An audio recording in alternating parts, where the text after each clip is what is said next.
You're an F1 commentator now. When you look at the current state of F1, does anything jump out at you? It doesn't seem to be as exciting. Well, lack of personalities, I would say. The politically correct, where drivers are all friends, and when a teammate gets beaten and he's second on the podium and his teammate beat him and won, he's happy for him, and that's fake. That just doesn't not exist. So this aspect of it is a little bit is lacking, I would say. How do you change that? You don't. You don't. You know, the corporations got involved, and there's this thing now where you have to give a chance to youth instead of giving a chance to the ones who deserve it. And so they come in without personality, and that's what a lot of the corporations want, so they can try and mold them. But the sad thing is then the fans don't relate to them anymore, because they're not men, and they're not worth fighting for. I don't know if that makes sense, but they don't make you dream. They don't come out as being heroes. And I grew up watching racing, and there were a bunch of heroes in there, risking their lives, but also they had something to say. They had a reason for being part of racing. They lived it, they bled it, and that's not the feeling you get. You just get the feeling that the day that they can't race anymore, that daddy will stop paying, they'll just go home crying. And then that's a little bit strange. I would be remiss if I didn't ask you about Michael Schumacher. You just talked about rivalries and competition in Formula One and personalities. Back in the day, there were no two bigger rivals in the sport than you and Michael Schumacher. Just your feelings just on the tragedy that's befallen Michael.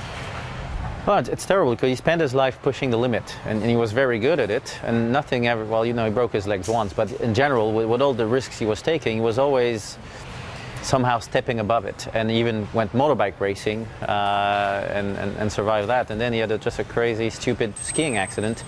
And to come back to something you said before, you know, and a lot of people are saying, "Are you crazy? You know, why do you go back to Indy 500?" I said, "Well, I'd rather be racing than having a freak accident like that." It's ultimately there's a reason why you're pushing the limit. So it's tough to see that happen, because it can happen to anyone.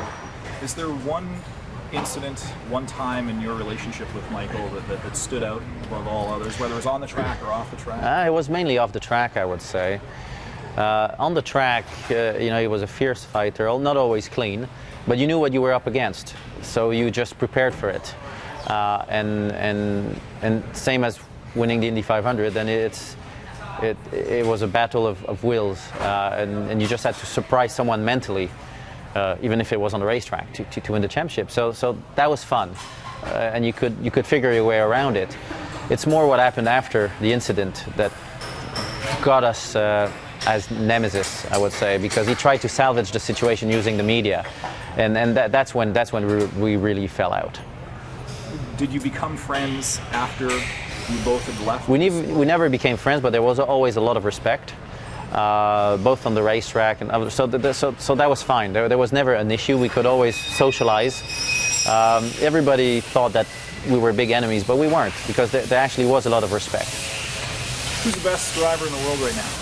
Oh, Alonso, closely followed by Hamilton, I would say. Yep. Sure.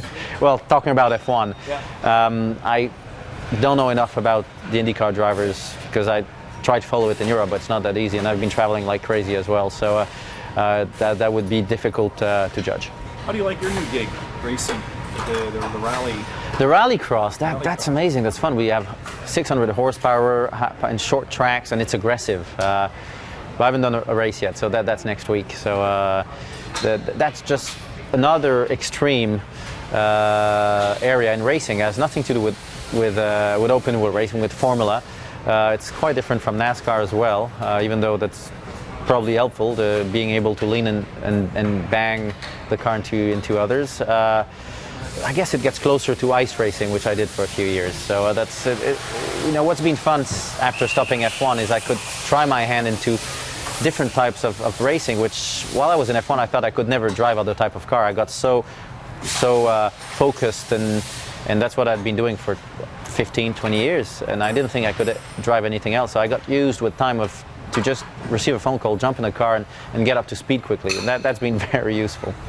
Jacques, thank you so much for taking some time. I appreciate it. Good luck on the 25th. Thank you very much. Fantastic.